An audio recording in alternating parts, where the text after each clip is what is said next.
So I'm Brian Fuentes, and I started out in Boulder about 15 years ago. I came to Boulder to be a pro mountain bike racer and design straw bale off-grid houses. And since then, we've kind of progressed more towards homes that are economical. They meet today's demands in terms of size, comfort, luxury, modern aesthetic, but they also have, I think, hopefully the deepest environmental benefits that we hope to see from the rest of the built environment. And by building a passive house, which is what you're sitting in here, this is efficient enough to be powered completely by solar, and also to have enough extra electric solar power to drive your electric car for free about 10,000 miles a year. So, by building a passive house powered by solar, you can essentially get rid of natural gas completely. You can get rid of your petroleum bill completely, and run off the solar panels on your roof for your entire lifestyle. And that's pretty inspiring, and it's just what we're trying to do is make people aware that that's possible now pretty easily, and that everyone who's building a new home or doing a major retrofit to their home could build this way and save a lot of energy and be more comfortable, be healthier, and make a big contribution. The space is perfectly proportioned for the way we live our lives. We never feel like there's not enough space. It never feels too big. So when we started doing Passive House about 5 years ago, we quickly realized that builders who hadn't been trained to build like this weren't really ready to execute all the details and didn't fully understand what was in the drawings, what we were trying to communicate in terms of getting the air tightness of these buildings. So we started looking at, with a friend who hired us to do their house on the design side. They said, well, hey, can you build it too? And we said, yeah, why not? Let's go for it. And we built that first project. It got some press and some publicity, and everybody loved it. And that house kind of showed us what was possible by doing the design and the construction. We could be involved with one client longer. We could deliver a higher quality product at a lower price.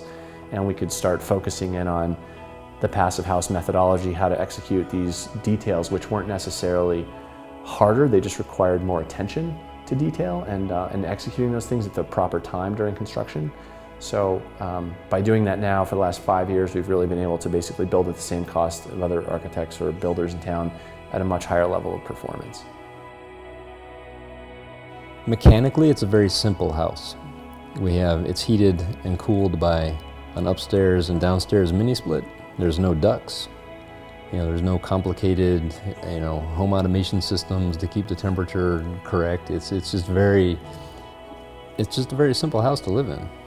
Which, it's Brian likes to say, it's all about just being chill and spiritually relaxed in the space, and I think we've definitely managed to achieve that.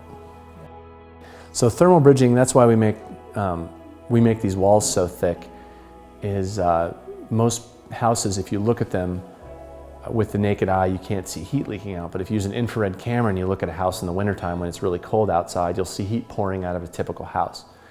And you can see that in the color differentiation on the IR camera. So it's really a useful tool. So when you look at a passive house with an IR camera in the wintertime, that house is going to look very cold to you on the outside because the heat is going through the house it's leaking out of the house very slowly at a very low rate. We have continuous wrapped insulation all the way around, just like you would with a nice puffy jacket from your favorite ski company. That thing works great. It's continuous. It doesn't leak air. It's just puffy fibrous insulation that keeps your body warm, and you really don't need any technology to heat yourself up. Your body heat keeps it warm. Same thing with a passive house. It's wrapped in this continuous blanket of insulation. Your body heat, the lights, your computers, that essentially heats the house most of the year. Only in extreme conditions does the heating system actually turn on. The other key with these homes that I think when people start thinking airtight construction, they start worrying about fresh air and ventilation. So these houses actually have better air quality than a conventional house that you'd buy today from any builder, because we have a continuous fresh air ventilation system that actually brings in fresh air from the outside but recovers 90% of the heat. So in the summertime, instead of bringing in really hot air, we're taking the exhaust air, the dirty air to the bathrooms and kitchens. That air goes through a heat exchanger and it pre-cools the incoming hot summer air. I don't think we really even honestly cared about sustainability, but that's one thing that's remarkable about Brian, is that he's very passionate about this, and he's very infectious. So he told us from the get-go that that was, what he was going to incorporate into his designs.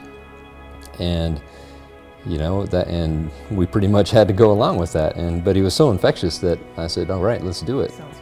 The fact that our HERS rating is -9, which means that this house actually produces more energy than it consumes.